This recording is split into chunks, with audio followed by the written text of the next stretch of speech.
Bonjour, bonjour, bonjour la famille, rebonjour la communauté congolaise de partout. Et c'est Kanyo Sobuzo Landa, la vôtre. Maman, comme on a dit, offert, tout partager live s'il vous plaît. Tout liker, tout partager. Son, c'est bon. Excusez-moi. Tout liker, tout partager vidéo. Tout liker, tout partager vidéo. J'espère que vous avez miniature nanga.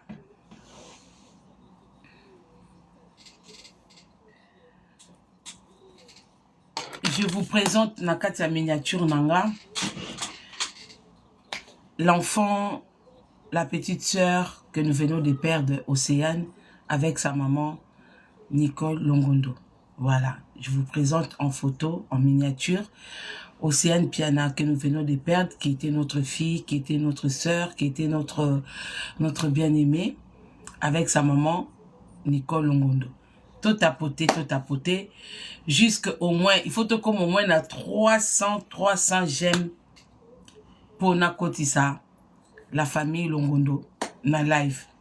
Tout tapoter. Où sont les lunettes de la gloire glorieuse?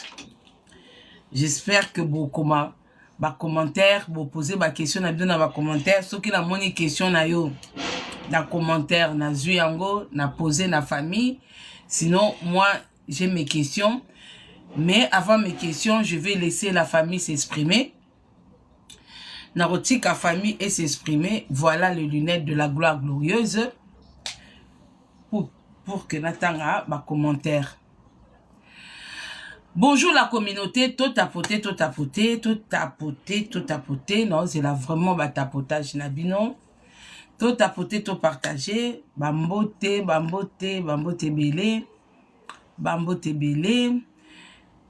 Ah, bambote belé.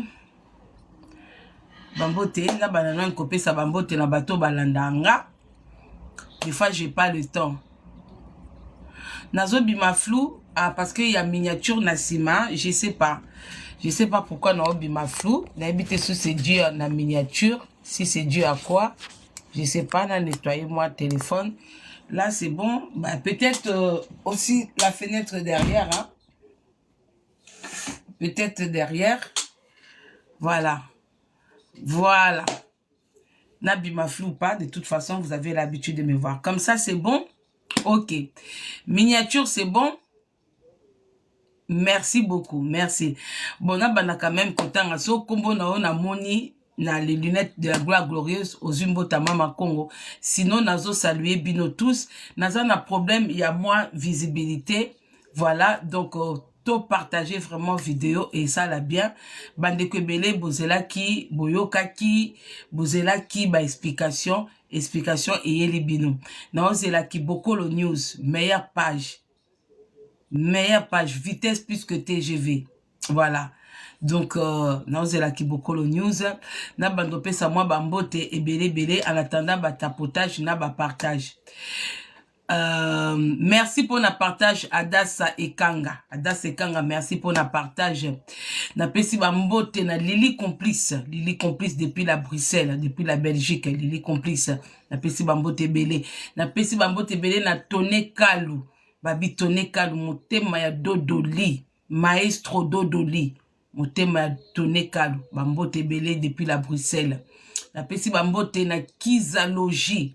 Depuis Danemark, Kizalogie, bambote ne belé. Na zongi lisusu na Bruxelles, bambote na Béji de mon cœur, na bof nanga kopo quoi. Bambote belé. Ce qu'on a continué à commentaire. Merci pour le partage, Linda Bibiche. Merci beaucoup. Merci beaucoup pour le partage, Linda Bibiche. Bambote belé na chocolat chaud, tout aux alanao. Merci la moni présence. Na pesi bambote belé na lopangwa ba mongo, lopangwa tata awa, lopangwa ba mongo. Na pesi Roliane Mbote, Mama Deviston Mbote, na pesi Gloire Mbote, na pesi Mbote na Mwambouyi, Viembouyi, na pesi bambote na Viembouyi. Na eba bango penza nyonso tute moi ba kombo na kanga na pesi bino bambote o monike kombo ozaka na lopango ba mongo na tangi kombo te mi lakisa awa mi koma les lunettes de la gloire glorieuse ezawana na kwa komona yo na pesi mbote à ma personne Tribichou na pesi yo bambote sikozali na pesi mbote na tata Ornella bambote belé sans oublier page la mama niveau ya Facebook toaka na page openza vitesse koleka TGV na TikTok toza na Kibokolo news et Kibokolo azape na page baninga bobosa na ateke Kibokolo azape na page la mama na pesi mbote na verla oza lopanga ba mongo pona luka pona yebi ba lopanga ba mongo na lopanga ba mongo na yebi Vembuyi na yebi Roliane na yebi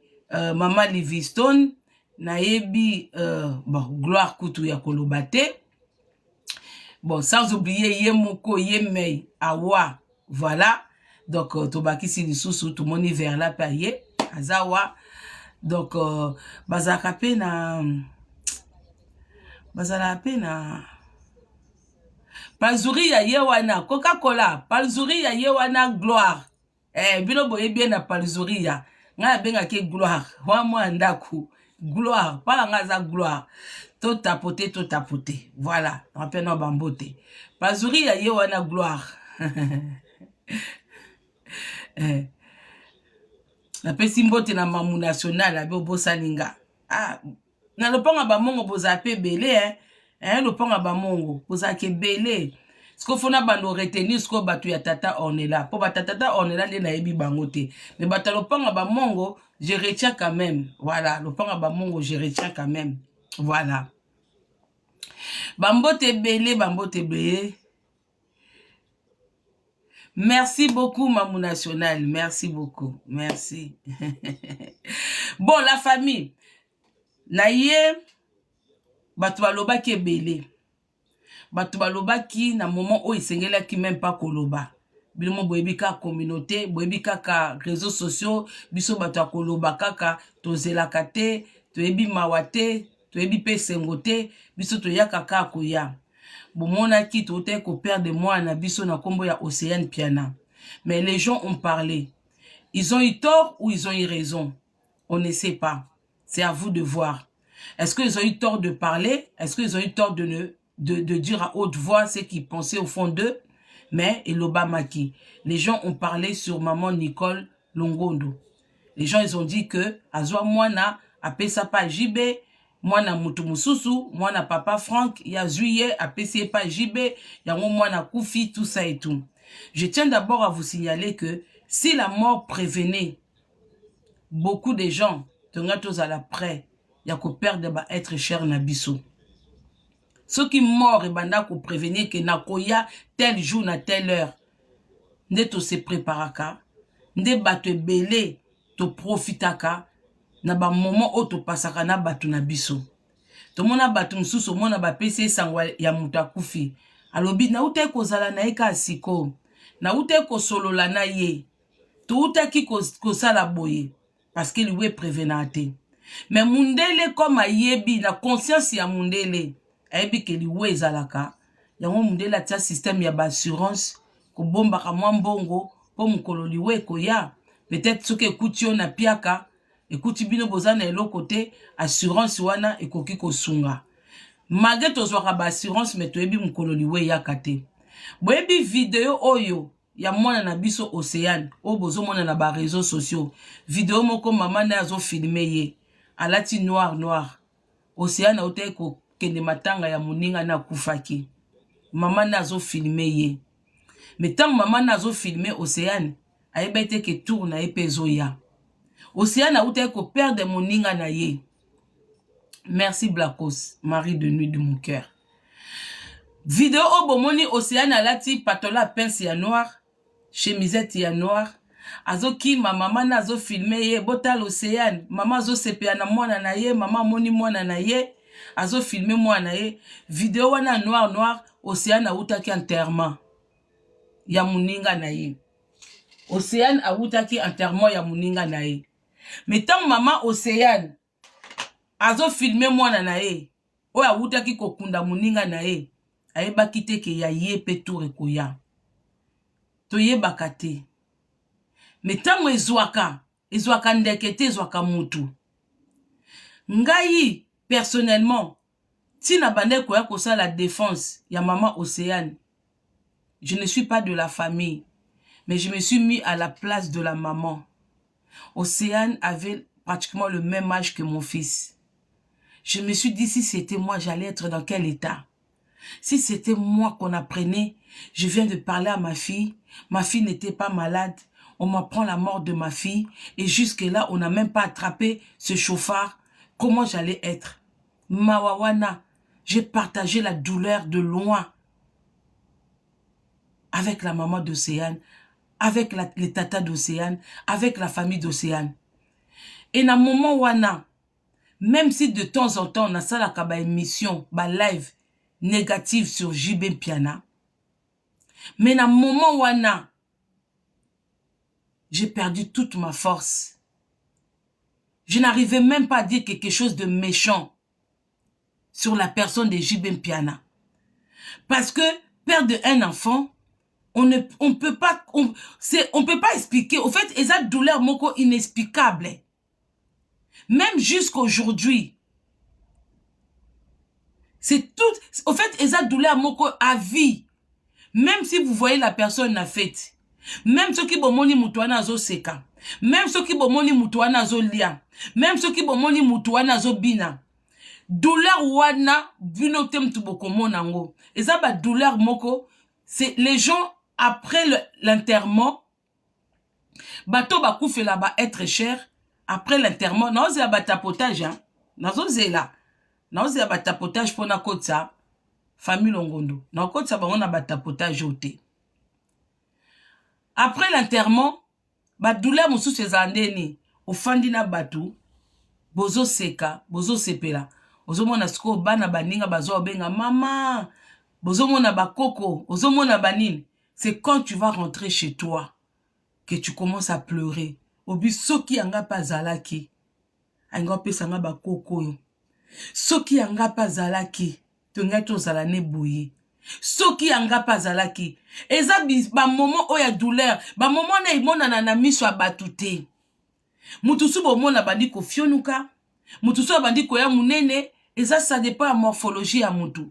Mutusu ba souci sa bango minene, batusu ba souci kondi sa bango. Mais bino bondo mona ngo soute. Akoko fanda azo mela masanga na bino. Azo seka na bino. Mais o eza na kati. Pour souffrance eza na kati. Eliaka na kati. J'ai partagé la souffrance de cette mère. J'ai partagé la souffrance de cette famille. J'ai partagé la souffrance des gens qui ont aimé Océane. Et j'étais incapable, étant que maman, de venir tirer des balles à cette maman qui venait de perdre sa fille. Peu importe le véritable papa. Peu importe ce qu'elle a fait dans son passé. Peu importe. Je me suis dit, je suis maman. Je regarde mon fils qui a le même âge. Je dis, mais non, je manque de mots. Même hier, quand je l'ai eu au téléphone, j'arrivais pas à lui parler. Pourtant, on n'est pas face à face. On était seulement au téléphone. Mais je n'arrivais pas à lui parler. Certaines personnes vont se dire, pourquoi est-ce qu'ils viennent s'expliquer? C'est très tôt. Non, c'est pas très tôt. Il faut battre le fer quand il est chaud. Beaucoup de gens ont parlé des choses qu'ils ne maîtrisent pas. Des choses qu'ils ne connaissent pas. Sous prétexte qu'on est dans les réseaux sociaux. On est sur les réseaux sociaux. N'importe qui peut faire le live. N'importe qui peut intervenir. Vous avez salué l'image d'une maman. Vous avez salué l'image d'une femme. Vous avez salué l'image d'un enfant décédé. Jusqu'à aujourd'hui.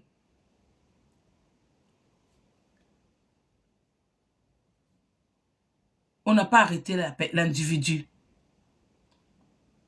Communauté na biso eza efficacité. Je vais vous dire la vérité. Eza na ba communauté mususu, na ba diaspora baza très makasi. Au numéro 1, communauté arabe, que je félicite. Les Arabes sont très forts. Quand ils ont un problème, ils se soutiennent même quand ils ne se connaissent pas. Parce que c'est ça la communauté. Quand on parle d'une communauté, on n'est pas censé se connaître. Mais quand nous venons du même pays,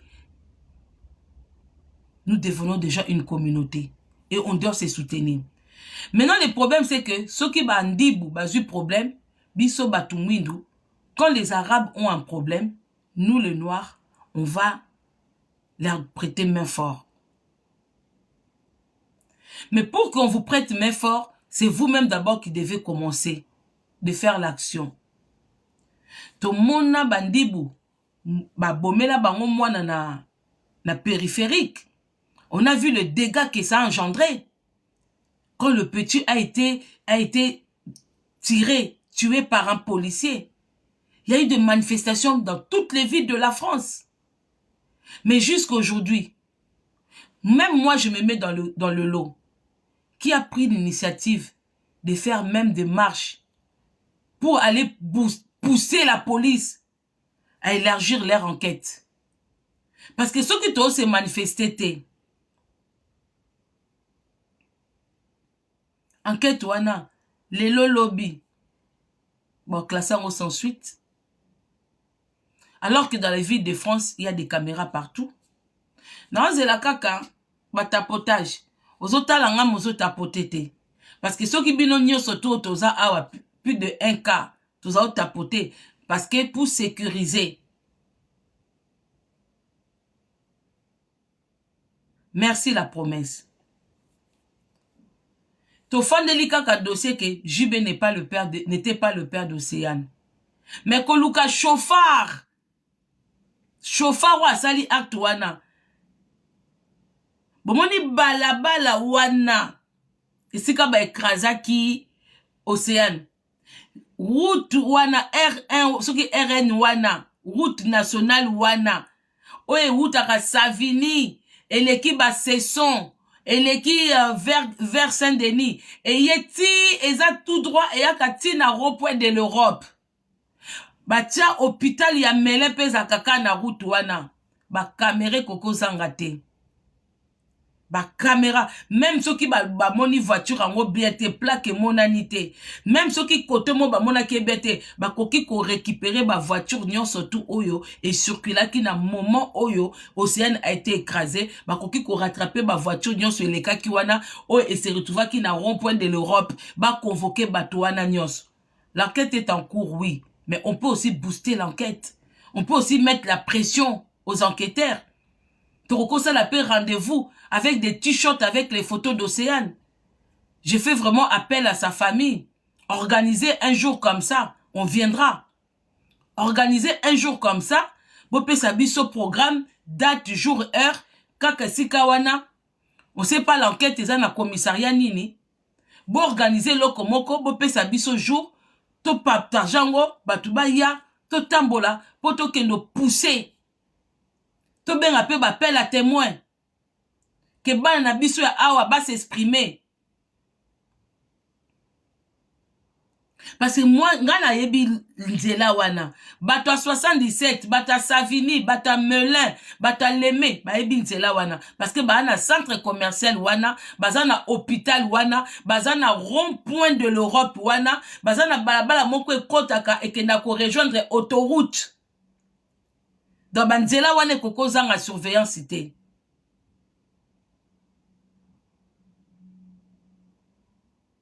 Voilà. Donc, toye na dossier, JB est-il le père d'Océane? Même si, pour na bango, on a besoin, il y a explication té. Mais pour na honneur, il y a moi na bango, il y a ndeko na bango, Nicole Longondo, que les gens ont voulu salir. Comme si, il va payer sa image, comme si à soit qui moi na papa moko, après ça qui na papa moko, nde la famille elingi eya koloba. Ba yete soki po na nini te, ba ye po bo longola image ya mabe obongi bo latisa maman ya Océane. Voilà. Donc, j'espère que tout le monde est là. Je vais vraiment laisser la personne s'exprimer et vous serez là. Kibokolo, tu es là, meilleure page. Kibokolo News. Oza Awa. Kibokolo. Sokoza, sala signe. Pour na lingi te, meilleure page. Akene kozwa ba image pa batu. Kibokolo nangi yo moko zala wana. Ozwa ba fréquence na yo o lingi otia na page. Salanga ka signe que tu es là. Na boyi que yo meilleure page. Il a préféré batu ba yiba ke pa na yo. Ba zwa ke pa na yo, ba tiaka pa na bango. Mais yo koki kozwa kate. Parce que yo za meilleure page. Kibokolo. To banda. Ou pas. Nazo mona kibokolo te. Ah. Kibokolo te. Kibokolo yaka na page na ye, hein. Kibokolo yaka pene na Kibokolo News pilipili nini. Bato bozo ba nazali te. Polemique news. Te polemique news eza yo te. Kibokolo akoke musala te na pia ke rendez-vous.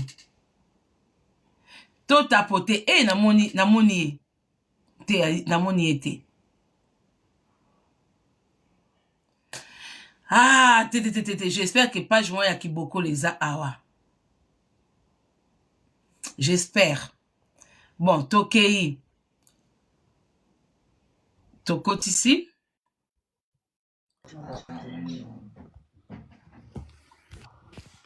Bonjour, maman Marthe. Bonjour, maman Congo. Maman Marthe, est-ce que si ko zali et ko déranger yo tie la biso caméra ou olingi ou intervenir boy? Non, et ko déranger ngate. Tie la biso caméra po batu ba mona yo, ba yeba qui tu es, po komate ke o te muta yaki ko intervenir boy. Azane muta famille te, azana ye mama ya Océane te. Ba koyeba pourquoi na bioza mama ya Océane. Est-ce que batu baza pembeni ba l'action ndenge ya kotia caméra? Nazo tia maman.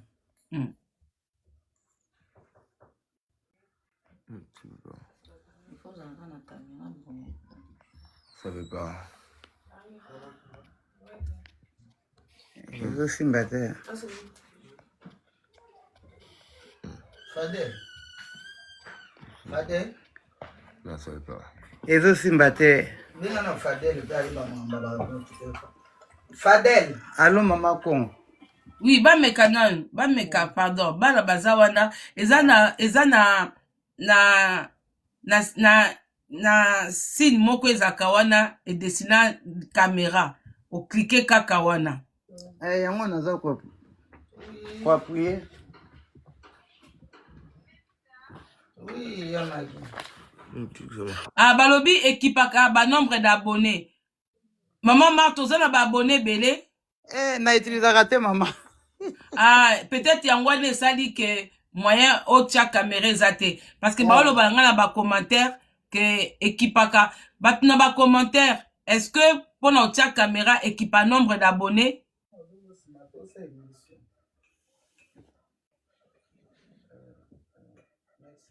Ah, balobi, tu n'as pas assez d'abonnés. Problème ezate. Bon, to démarrer maman Marthe. Mbote na bande konyoso baza pembe na yo ki voit ya maman na biso Nicole ezala bien que as intervenir te mais toyebi kaza pembe na yo. Maman Marthe okoki ko expliquer batu o bazo landa biso o décliner identité na yo et oza nani et pas ya Océane. Ozala ki nani parce qu'on va parler d'Océane dans le passé. Ozala ki nani et pas ya Océane. Napesi bonjour na ba tunyo surtout baza ko suivre biso. Moi vois likolo maman Marthe. Napesi bonjour na ba tunyo surtout o baza ko suivre biso. Ngai kombo na ngai ezali maman Marthe Esola Longondo épouse Moulule. Ngai nazali grande sœur ya Nicole, tozana écart ya 6 ans. Nicole Longondo azali cadette na biso mwana suka na biso. Nicole maman Océane. Ngai nazali tante ya Océane direct.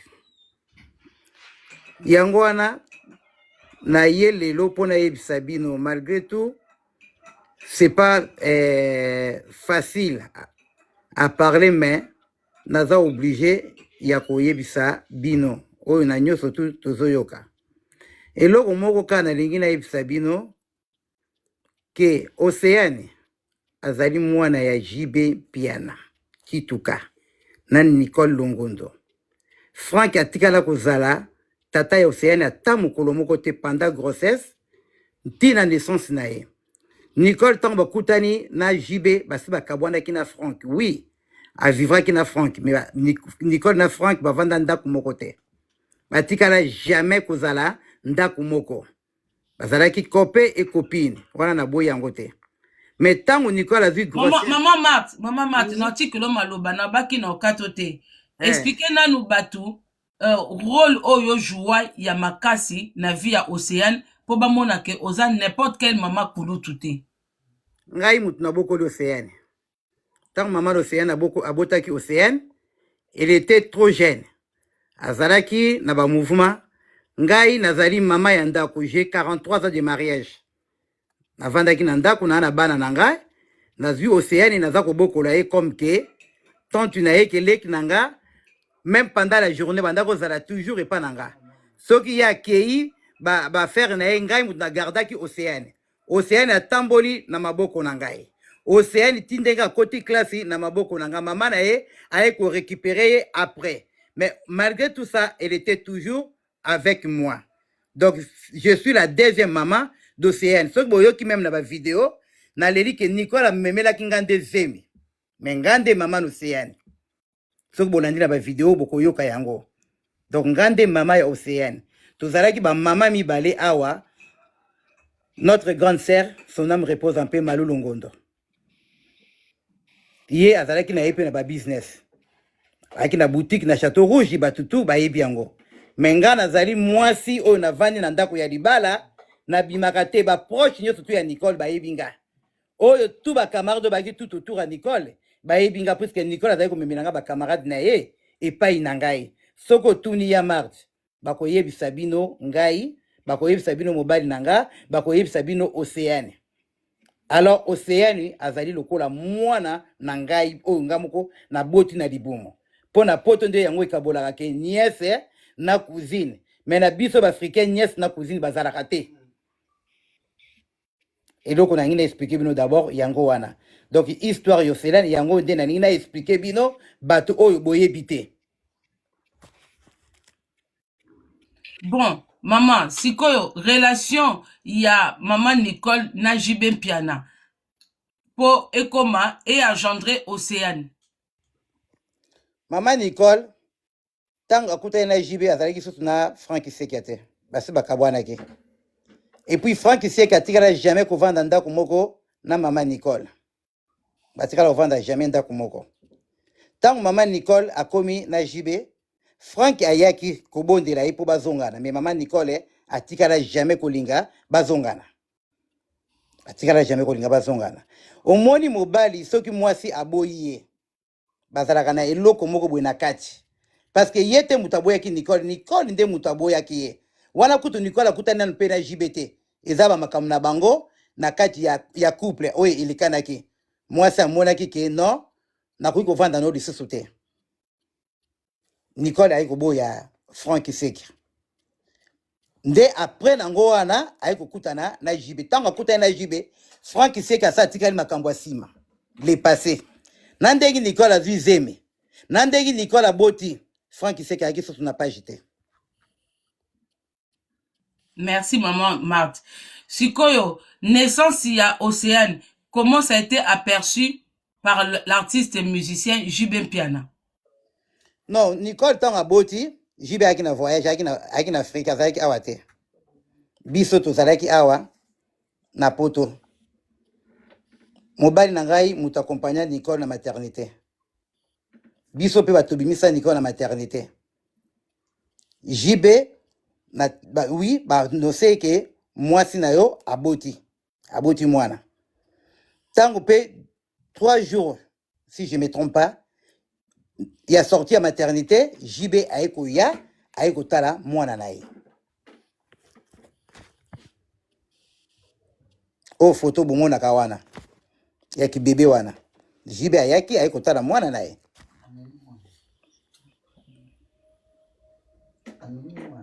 Toujours comme maman Marthe. Donc cela veut dire que naissance ya Océane n'a jamais eu à poser de problèmes que oh moi nana été wana ba onji abatu. Donc, si maman Nicole a mis zemi, si aboti, jibe na déplacement. Mais tant jibe aïe France, aïe kota la mwana na déjà bébé. Donc, Azaki déjà au courant que il a une fille. Oui, Océane. Voilà. Oui. Maman. Azalaki déjà au courant qu'il y a na mwana na Océane. Aïe kota la pe mwana na ye. Mais mukili tellement bazami tema mabe. Na tout autour au kana bango kaka ba camarade na ye wana. Ba sepela te. Eloko ya sala bango pe to yebi pete. Ba bandi bukolo ba bilobela. Au moins makambo tozolo ba lelo oyo. Elobama ki déjà avant. Elobama ki déjà avant. Kaka bato. Pardon maman Marthe, ndeko longolinga ba commentaire, zongselanga ba commentaire, bazo tapoter. Zongse ba commentaire, on en a besoin. Merci.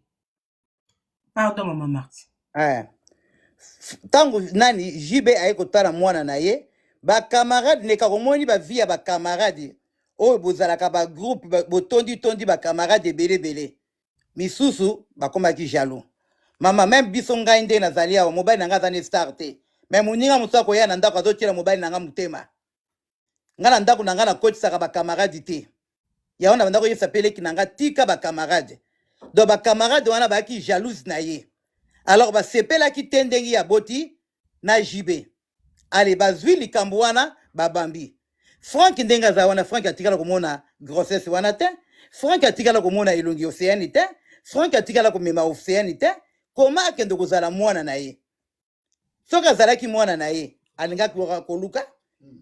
Pourquoi ya koluka mwana na ye te? Frank aloba ta ITOT.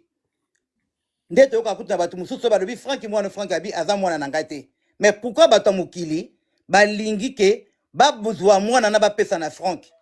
Batu tout oyo baza ko sala tout autour wana ba jaloux ya mama Nicole. Ba camarade ne kaka ya batu mususu te. Ba camarade ne wana kaka bazalaka n'époque wana. Bango wana kaka. Po mama Nicole ya zalaka kotambola kana ba mikolo. Ba camarade mususu ba mikolo nanga ba benga nga ya mais tandis que baza mikolo nanga. Mama Nicole aza mwana 73. Ngana za mwana 67. Mais ba misusu ba leki nga na âge ba benga nga ya. Nandi maraka po naza ya na ye po baza ba camarade na ye. Alors jalousie wana elata depuis.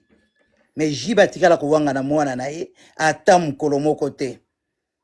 Jibe azalaki kotinda mbongo na mwana na ye à chaque fois. Jibe soka ye Paris azalaki komona mwana na ye. Et comme qui est moment que ndenge zalaka pona ba blokaki ba musicien, c'est l'époque wana de salaki ke mwana azomona susu papa te. Po bakangaki ba musicien ba yaka lisusu te, ba seria ba combattant wana. Izwaki moi temps. Mais JB qu'est-ce qu'elle a fait? JB a ko bengisa Océane na mama na ye ba kende na Kinshasa po ba kende ko présenter ye mama na bango na famille mobimba. Mais biso na ba famille à JB a to na contact tozalaka bien. Il y a pas de problème. Oh baza ko loba biloba loba wana, il y a pas de problème. Ngana kende ke Kinshasa na kuta na kana mama nièce. Na kuta na kana Magali. Tozalaka wana ba tantine Mireille. Na ba tonton Coco. Na tantine comment ma tante la grande sœur de Mireille. Eli. Baza ebele na bana na bango. Toza en famille, moi naza na kati. Likambo ke jiba wangana mwana wana ata mukolo moko te. O bat baza ko loba bilobela. OK, Nicole bandeko ne ba vandisa ki po ba lobela e ata mukolo moko te. Po to tikala ko yeba batata mi balete to tikala ko yeba tata kaka moko jibe piana. Tata kaka moko. En fait, la relation maman Mat, relation et artiste JB Piana na maman Nicole na famille c'était reconnu. C'était lui qui était là dans ce moment-là. A déjà qu'au Cabana Franck pendant longtemps. Donc, il n'y avait plus de Franck dans sa vie. Non. Oui. Franck a sa la vie, là. Voilà. Donc, c'est ça, histoire à mon côté qu'il y a coup d'un soir. Non. OK. C'est des mensonges. C'est des mensonges. Et il n'a jamais mis en doute cette grossesse ni l'enfant. Rien du tout. Merci, maman Marthe. Et comment ça s'est passé entre Océane et les autres enfants Piana? Mana ebe loko nini te bomoni kaka na suka kaka soki ta musu na lobby bokolo bata mususu ke au commentaire Océane banda ko passer bien na ba sœur na ye na ba frère na ye et banda ko se passer très bien papa na ye azali ko occupé ye ba frère na ye bazali ko occupé ye même maman Amida azali ko occupé Océane maman Amida azali femme moko je sais pas na ndenge na koko loba je sais pas azali na azana motema oya bo mama oya sangisaka bana anda ko s'occuper d'Océane. Bon, tokota siko na moment moko un peu douloureux pour vous, mais bato balingi bayeba tomoni absence ya papa na oba obsèque ya mwana. Mais ça s'est passé comment? Il a intervenu de loin, qu'est-ce qui a fait que qu'il ne soit pas présent? Peut-être bato bazo zelape bayeba côté wana. Omoni absence ya papa ya Océane, biso nde tokotomboka nango. Biso nde tokolobela yango soki tomoni yango mabe mais biso tomoni mabe te. Océane akei alors tokolinga te ke to perdre pe papa na ye. Donc tokolinga to garder papa ne mais tozalaki na relation contact avec JB, avec maman Agnès, avec Tat Magali, pe na famille oya potoa. On était ensemble. Et li kambute ko ni biso tozala problème te ke JB aya to aya te, wana eza problème ya famille. Tozana contre rendre te ya batu, toana rendre te, toza bien, matangi passé awa, matangi passé pe na Kinshasa, ba JB basali matanga ya mwana emonani, mdei pe tozalaki ya JB pe mutu, azalaki azui chargé en tout, famille ya JB nyoso to ezalaki awa, délégation ya Kinshasa et yaki, JB normalement oui, falaki aya mais empêchement moko esalemi, santé ya mutu eza santé. Alors tu ko belela te ke nini boye na boye non parce que bato musundi bazali wana bazako zela malheur moko ekwelela JB to maman Nicole bazali eloko bazoluka yango wana malheur moko ekweya na kati mais biso to lobi loko moko te biso to lobi te ke JB falako ya non JB soka ya ngaka la musamwana te mwana sakei alingaka la musapeto mwana pe bato mususu akei voyage ko kuta mwana kufi basi bakunda mwana inane aya ko mwana Pierre Tombali il y a pas de souci. Mais akundi mwana na avec honneur batamukili batika hommage Océane tranquille batika yango vraiment tranquille soki bazana mitema ya bomoto vraiment botika mwana oyo tranquille vie ya mama na papa na etalibino pete etalibino te biso to déclarer te to lobite ko JB pono yete to finga JB to fingi JB te mais bino zo swa bino na nini po biso nde batoboti Océane biso nde batoboko Océane papa Océane azotinda mbongo mais biso nde tozoboko na mama pasi ya mwana ya butu kokende na hôpital mama ya facilité mais to déclarer te mais pourquoi batamikile balingi baya kotia ba polémique bisika polémique ezalité to leli mwana na biso bien ensemble to leli mwana na biso ensemble famille ya maman na famille ya papa na Kinshasa nde à part que noko na ye asalaki matanga côté na bango esalemaki pa na biso papa na ye pe asali kuna ingere photo na yebi batinto ba yebi ingere photo noko ya Océane asalaki matanga na famille ya mama Océane basalaki matanga na famille ya papa Océane pe basali matanga balelaka mwana siko ndenge nini balelaka maman Marthe na posé question moko peut-être bandeko bolinga pe bayeba ba ondi ya communauté ba dire moko ebimaki na réseaux sociaux soit disant que JF Ifonge muto a déclaré Océane okoki ko éclaircir biso na ba ondi wana otoyoki na réseaux sociaux. Oui nada ko éclaircir bino ngai JF Ifonge babana naka na maman Nicole pona ba papier Océane nanu maman Nicole azwaka nanu zemite. Tant que maman Nicole a boti Océane, c'est comme que femme mariée, automatiquement, moi, on a porté combo ya papa. Ozolandanga maman. Tozolando bien maman. Bazalaki mariée. Maman Nicole a bananaka na pona mikanda. Libala ya cop, libala ya cop pour mutazwa mukanda. OK, d'accord. Donc automatiquement na moment wana azalaki madame Ifonge. Oui. Donc, tant à boti Océane, Océane a yemba moko enfant Ifonge. Voilà. natikeli yo parole o éclairci bato baolanda biso. ezalaki babalanaki mariage en blanc.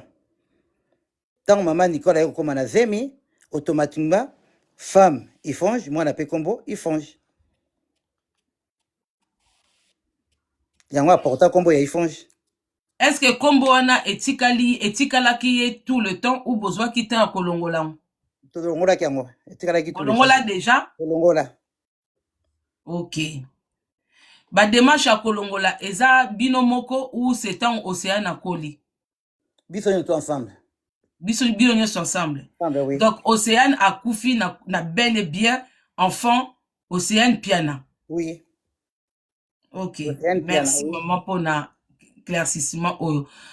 Toyebi ke boza na moment ya pasi na kokozwa yo temps ebele te maman Marthe. Merci quand même na honneur bopesinga pour oya ko éclaircir communauté à travers Mama Congo TV. Mot de la fin, si vous en avez, pour la communauté na biso, na kombo ya famille Longondo nyonso na famille Piana. Mot de la fin, eloko na ngina loba na Matthieu 7:1. Ne jugez point. Parce que quand tu juges, toi aussi un jour, on te jugera. Tozana mokili o yase. Alors que moi na ka poti ya liso moninga te. Alors soko yebi likambu te, linga ba yebisa yo. Koloba te ke po yokaki kingani alobi. Nzambe o mama Nicole asambelaka, aza le vrai Dieu, le créateur du ciel et la terre, Dieu d'Abraham. O mama Nicole asambelaka. Mais batutu oyo bafingi. Nzamba kokutana na Nzambe. Oyo pe bakoti bakutana na Nzambe. Juge na biso zakaka Nzambe. Na pamboli yo mama Congo. Maman Marthe, avant natika yo, na niveau ya enquête, et comme ba policier ba ebisi bino nini, est-ce que jusque là évolution ezali pour communauté ezala au courant? Évolution ezali, bazo continuer toujours enquête. Ezo kende vraiment na bonne foi.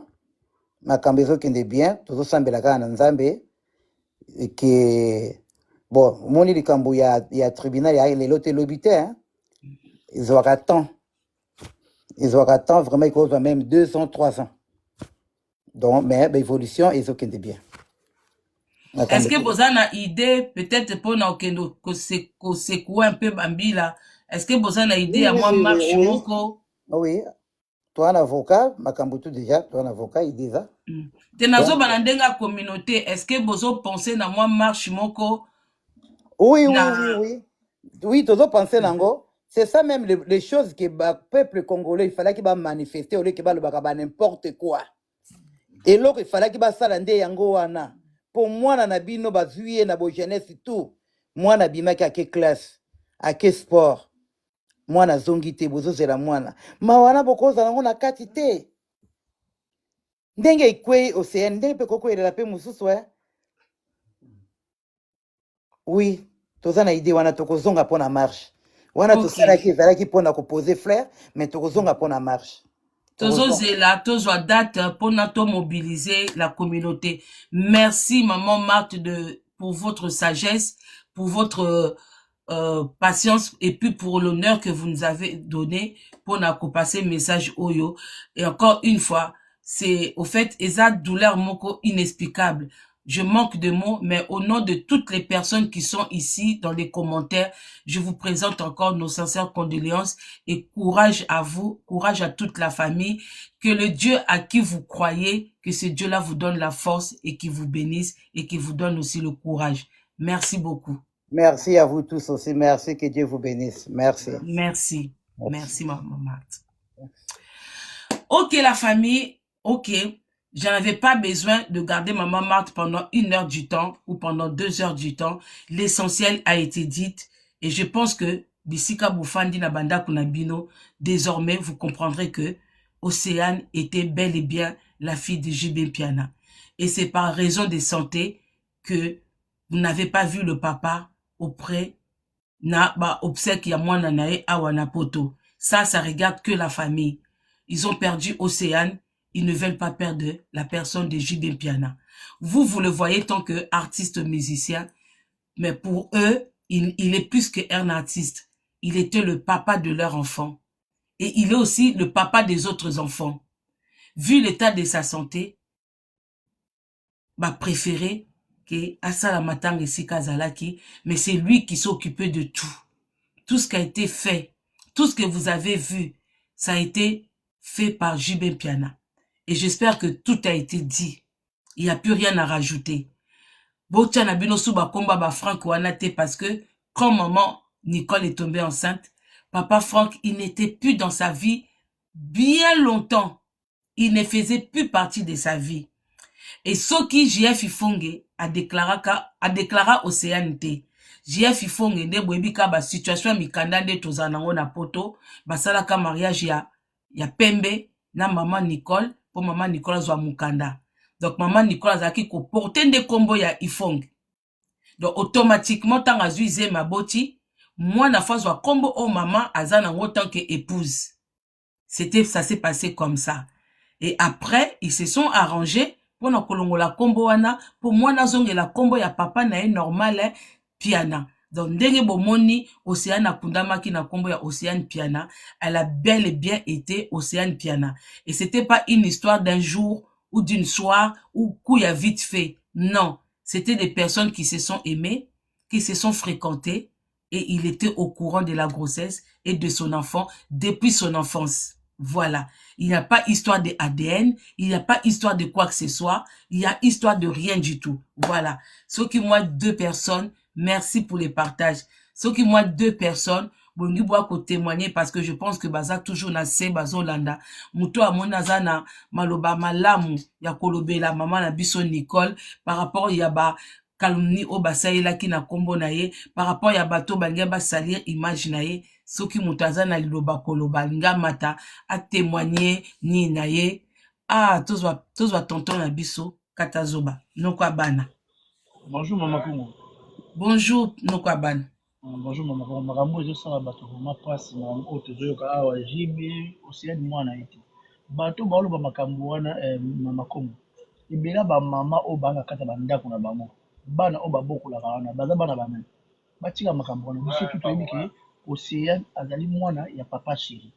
Eza ba décision mo ya bête ya kolobela il faut to lobela makambo ya Congo mai eza kuna na njili kuna bato bakufi bato bazo zinda kuna na mai kuna na Congo bato bazo souffrir to lobela makambo ya jibe mwana wana eza mwana jibe mama Congo bato to bayibe eza mwana jibe to lobela mama mboka mambo ezo leka na Congo kuna mai eza kuna bato bazindi na mai kuna bato bazosanga biloko ya kolia mama Congo nga nayebi yo mama na ngai ozalaki kombata lokola ngai depuis kala tono keno na bamarche tolobela mambo kaka Océane aza mwana jibe tolobela mambo eleka na Congo bato bakufi ku. Bon, nayebi te. J'espère que mutakiti si était hein. Nalinga makambo akokita mutu te so nga mona na kiti site. J'espère que ça yé moko ici kazali. Donc merci beaucoup la famille, vous avez suivi les explications. La dame que j'ai reçue, la dame qui était là, la maman qui était là, c'est maman Marthe Longondo.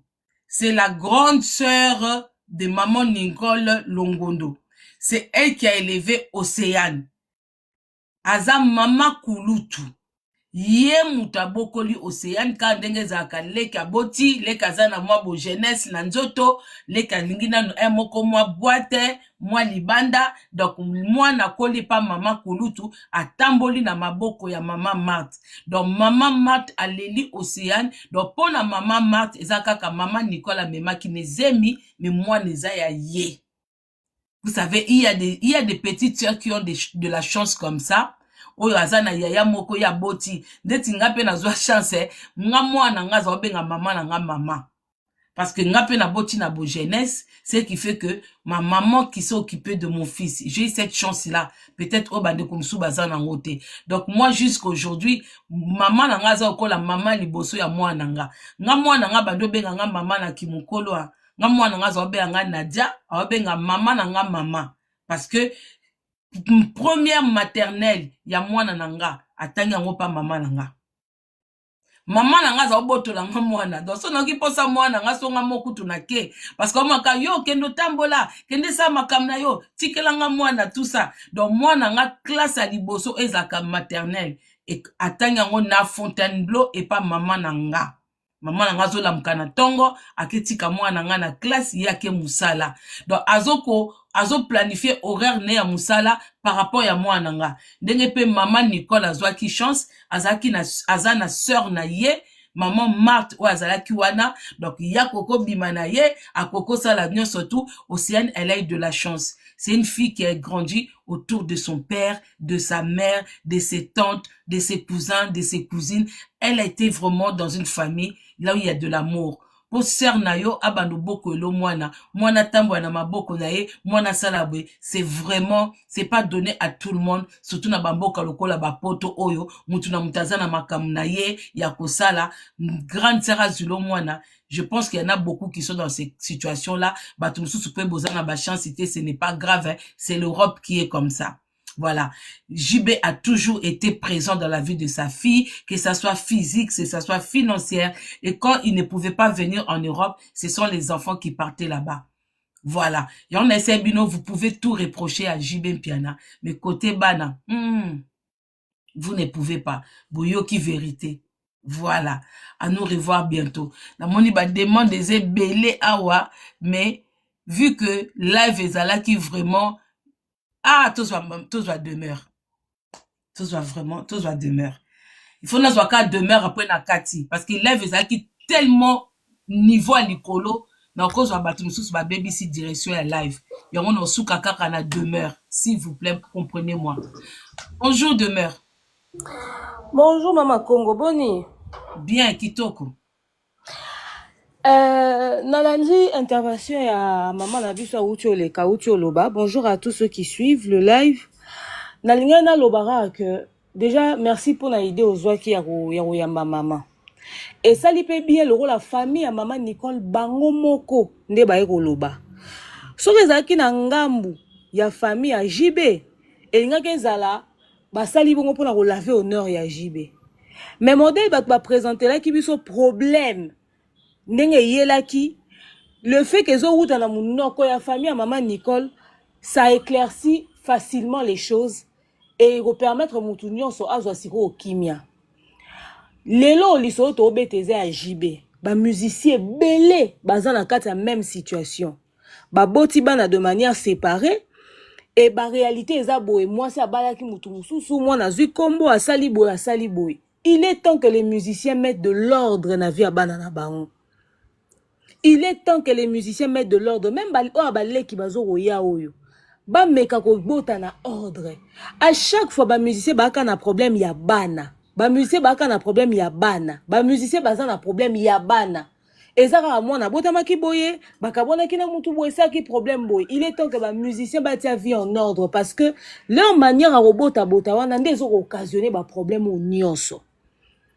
Et ba bureau ya ba musicien botika koyaka kopesa batu ba matière kopesa batu ba information et na makambo nyonso eloko susciter pe ba problème eza parce que franchement quand amona histoire mais ayebi réalité te abeti lisolo et bazu batambusi ba panzi likambo ya ba bureau na ba proche ba musicien oh baza pe pour beaucoup na kati ya ba rumeur na ba spéculation et l'équipe parce que jour tozaki na live à Gloria na succès ka songo lui il disait que muto pesa qui est version à histoire ezala qui proche moko ya JB ba bureau batika ka pe ko pesa ka batu ba matière batika ko pesa ka batu ba information à un moment donné botika ka ba artiste bango moko ba luka ba personne appropriée pour na ko pesa information moko si nécessaire mais le plus important na communauté oyo lelo eza que tout les masiko to banda ko sunga famille on a oluka solution to mona ki batu ba telema ki pour ça marche pour na Niki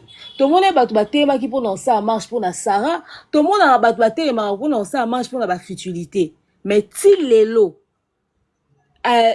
activité moko salamité autour ya liwa ya Océane ndenge to telema ki pour na Alexandra ndenge batu ba banda ki koloba pour Alexandra soka monana ezaki force ya communauté ezaki force ya biso nyonso ba tomata ki na ba live tomata ki na ba panel bato to sa ki ba analyse etc batu nyonso ba koloba alors pour na likambo etali Océane, si jusque-là les choses ne sont pas claires, la force de la communauté peut le faire, le fait à téléma et au permettre que Makambo et qu'il un peu plus rapidement. Tout le monde a Makambo ba débat inutile oyo, tout le monde à quel niveau biso, par exemple, ba pandisango, to koki ko yasiko ko prêter main forte à la famille.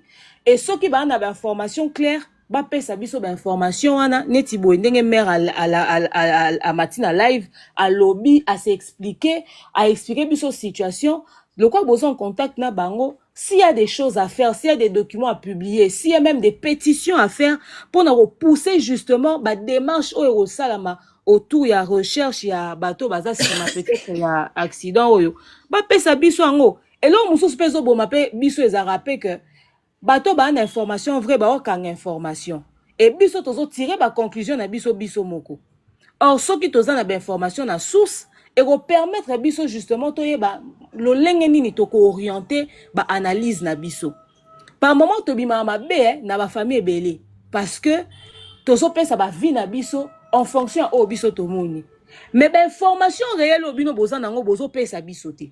Or, so vous pesi biso information réelle, to orienter justement ba analyse na biso en fonction de la vérité au tozanango. Donc, c'était un tout petit peu ça, au fait, mon intervention par rapport à ce que la dame a dit. Parce que dernièrement, on a ma photo à vieux Franck et comme un Roby, mais comme un peu inquiétant. Donc, voilà. Merci beaucoup, Demeure. Merci pour ton intervention. Maman Marthe, elle a été claire. Bandekubo, c'est Maman Rose. Est-ce qu'elle est là? Maman Marthe, elle était claire. Vous savez, quand on vient de perdre un enfant, dans des moments, dans des situations comme ça, la famille est d'abord, le plus important, c'est d'abord ce qui s'est passé. Lelina Noumouana, Lekina Interment. Après, je pense que moment où Bafandi, vous avez bien entendu Maman Rosa Lobby, bazo penser na marche pour na Océane. Donc, bah, c'est préparé parce que, na poto, marche et ça la marquate que du jour au lendemain. Il faut demander aussi la permission dans les préfectures, tout ça, pour sécuriser aussi les gens qui seront dehors. Donc, une fois que, bah, vous allez prêt, na famille, bah, vous ont sous pas na biso, pour ba mettre biso au courant, pour tout sensibiliser, bah, tout, bah, linga ba kende, pour partager mawa, pour ça la marche na bango, et je pense qu'on sera tous mis au courant. Pour na makambuya, et l'Obamaki, par rapport à Océane, na papa JB, ils ont pris du temps, vous voyez, que tant momé koki, bah, Luki, à travers la bouche de Maman Congo, bah, yé, ko s'expliquer. Donc, je pense que, moutoumoko sous sa koki kofanda, alobate que jibaza mwana, azaki papa Océanité. Donc, voilà, c'est un peu ça. Et moi, je pense que JB, comparé, ce que Demeure a dit par rapport aux musiciens, eza hors si j'étais, alobi bien. Parce qu'il y a des musiciens, oyo, bataka no ba norme na bana na bangote. Mais parmi ba musiciens, il y a JB, il fait partie à ba musicien ou à Sangsakabana na o biso tout au monde. Batunde bayaki na fausse information à Kolbakeza moi na JBT. Lui-même, là où il était, il sait que Océane est sa fille, il savait que Océane portait son nom, sa famille connaissait Océane, la famille de maman d'Océane connaissait la famille de papa de JB. Donc, on a bango bazaki na bango na problème te. Côté bana, comme je dis toujours, on peut tout reprocher à JB, mais côté ban, on peut rien reprocher à JB. Bref année, JB, il a eu un enfant avec la danseuse Mwanantsuka. Vous savez où se trouve la petite. Donc voilà. Vous savez où se trouve la petite. Donc on peut tout lui reprocher, mais côté Abana, moi je pense que ce conseil de Demeure, c'est les musiciens. Oh bazana bana ko panzana panzana, c'est le moment de réunir vos enfants, c'est des moments où il y a kotia ba norme na ba vie à bana na bino. Na kati wana JB il fait pas partie de ça. À moins que zana maman moko zakana mwana JB quelque part oh JB yebi na été. Mais na bana oh JB yebi, nous on est au courant. JB il cache pas ses enfants, JB la saka joie na ye na ba moment na ye oh ya partagera na bana na ye. En tout cas, côté à JB, il y a rien à dire. Côté on a vraiment jusque là, il fait vraiment partie à ba musicien oyo. Bon, nazo Luka, maman, bozo maman Rose Azawata, yo. Voilà une maman que j'aime beaucoup aussi. Son énergie quand elle fait les choses. En plus, elle fait service. Oh, akitin dengending. Bazo kita bango moko ou mutuma zo kitelanga bato. J'espère qu'à Kitty et Moko, Maman Rose refait la demande. Ce qu'à Kitty est mon côté, j'enlève tous les modérateurs. Ah oui, oui, oui. J'espère qu'à Kitty est Moko. J'espère qu'il y a Moko à Kitty. Pour ce qu'à Kitty est mon côté, moi, j'enlève tous les modérateurs. Ah oui, oui, oui, oui, oui. Ça, c'est un manque de respect. Bonjour, Maman Rose. Bonjour à tout le monde. Bazolanda biso lelo. Nadia tonga to lekate, nanga na lekate Nadia mais na yoki pasa motema alobi le fona lekepa na o Nadia. Nadia kokufeleza pasi mama. Mwana alali wana aza mwana mukete beba botemi mornete. Aza mwana sakola ki mama ne pas na ba projet papa na ye bandeko nyonso bazaki na projet. Ngana aza mama pasteur ya Nicole Longondo. Papa Richard Kiangata apôtre biso nde mwana na biso molimo. Soki na ye ko intervenir poto yoki mingi to tika ki nanu dia basala musala na ye yaya. Mais na suka to ebi kenzamba longaka. Yaya Nicole aboti mwana na ye biso so na mboka oyo to epi mwa ba jeune fille. To tambola biso nyoso. To tambola pe ko yeba nanu ko yeba nzambe to ko tambola na mbutu mama. Mutu moko ta koloba tombola musapia lobake na basala lisumu te mama. Biso nyonso toza basumuki nde Yesu alobaki oyo nana sala mabete bamba mwaso libanga. Yaya Nicole aza lokola biso nyonso totambola ki to sala ba bêtise. Mais saintete to komena beso to zala na bana na biso na mokili. Ndo moni ba ko kutana na ya grand frère na ministère na biso ya mboka papa chéri.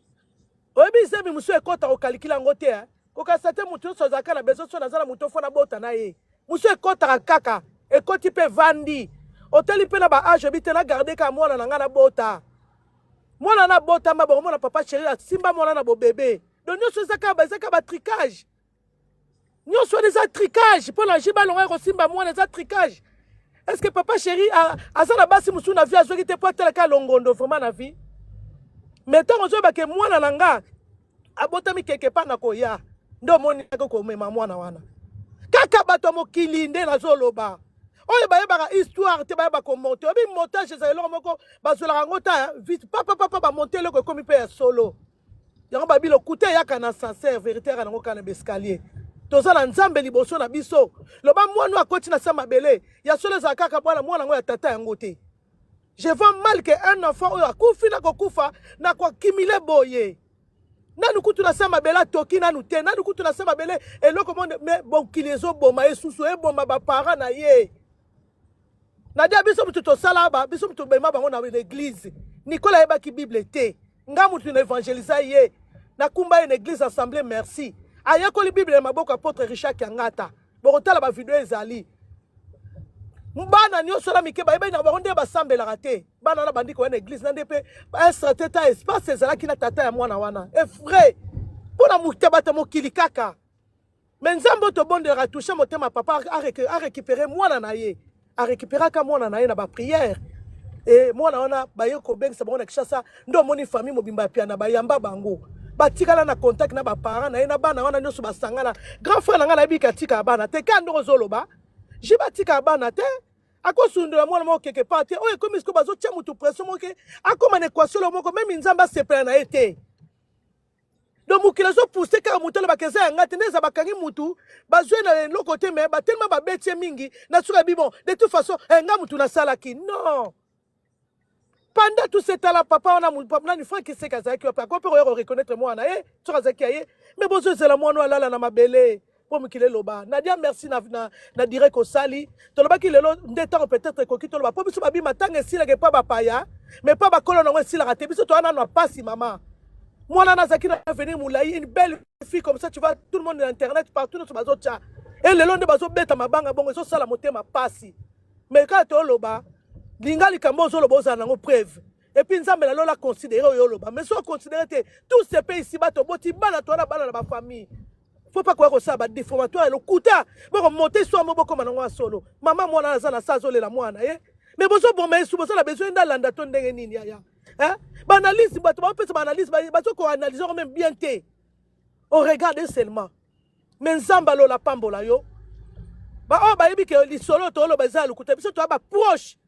biso nde tolande le fils spirituel ya Océane nazo ba mama pasteur ya Océane papa Richard Kiangata na Rose Kiangata biso tolande ba fils spirituel tozo témoigner ba nzamba lola to bima ba faux serviteur de Dieu. Mais tant que des serviteurs, des servants de Dieu, je te témoigne aujourd'hui, maman, c'est la fille bien belle, la fille de JB Piana.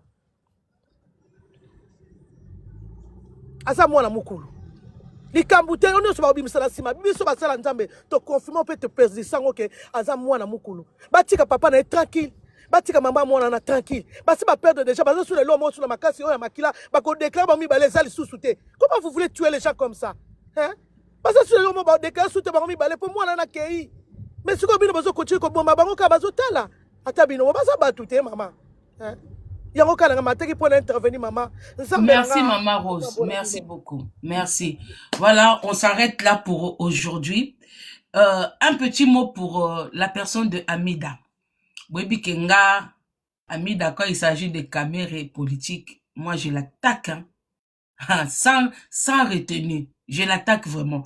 Mais j'ai toujours dit, comme les gens aiment trop prêcher les faux, nous on vient toujours avec les vrais.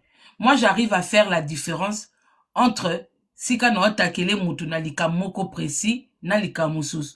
Moi j'ai toujours dit, la personne que moi j'ai connue de Amida qui était ma belle-sœur, parce que j'étais avec son grand frère, rien à dire sur elle, parce que quand j'allais chez elle ça s'est passé bien. Je n'ai jamais eu de problème avec elle. Mais politiquement, des côtés na bango, na côté à côté détourner bongo, que c'est ce côté-là que j'attaque parce que je n'aime pas. Mais côté à vie normale, Boye, moi je vous dis, quand elle aime un homme, Amida a la tendance de réunir les enfants. Ce côté-là, je vois un rôle la maman. De qui maman Martha Lobi que Amida était bien avec Océane, naebi sarabino ngopé. Naebi sarabino. Que ce que Océane a zaï moi na JBT, Amida va pas se comporter comme ça. Ce que Océane a zaï qui moi na JBT, même ba jeune fille ya Amida, baza tellement papa fille baza trop attachée na papa na bango, baza très jalouse na papa na bango. C'est des filles qui n'aiment pas partager leur père. Donc bon que la mutu mususu a conjugué la bango papa na bango te. Si elles ont accepté parce que c'est leur sœur, depuis la naissance et jusqu'à sa mort, c'était leur sœur. Voilà. Côté wana azana ba défaut Amida le koswa mbongo ba détournement ba nini côté wana to tie pembeni na dossier oyo je vous dis aza muto yo okomone na bana ya laisser les morts enterrer les morts caméré aozala na bango bien bokomona na bana JB bazalaka bien c'est quelqu'un où tu vas chez elle va bien te recevoir mais côté détournement côté ya mobali ne ya politique inde côté kuna kolobate wa pena na kana lati ba armure j'attaque. Voilà, j'attaque. Mais sinon, personnellement, moi, j'ai toujours fait la différence. J'ai toujours fait la différence. Voilà. Et dans chaque famille, il manque pas de problèmes. Elle peut avoir des problèmes avec ses frères et sœurs. Moi, je parle au niveau des enfants. Bon, comme on est pena mwana ntsuka, elle sera aussi bien. Na mwana. Peut-être pas na mwana ntsuka. Akokoza na bien na mwana ntsuka lelo, parce que ba kabwana na JB. Parce que tant boza bambanda, tant bozo lié loko moko, c'est normal que boyo kanate. Mais tant boza na bino susukunate, elle est capable ya omona mwana ntsuka bosola nepe kitoko. Elle est comme ça. Bah écoute parce que il y a déjà des enfants na kat.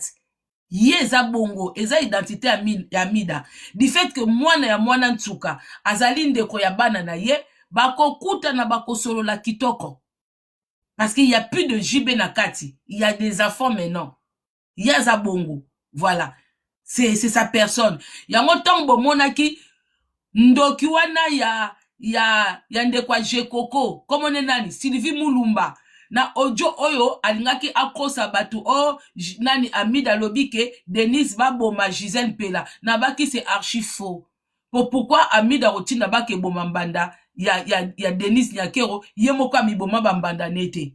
Donc, bozo mona, koto na peda na temela ki, Sylvie Mulumba na bossa na yote, hein, dossier na bino faisonga, surtout yo Sylvie Mulumba, mikolo yo zala déjà prête, hein, na ke luka, maman na biso na Belgique, ba audio no ezonga susu, na kalisi susu di Kambo.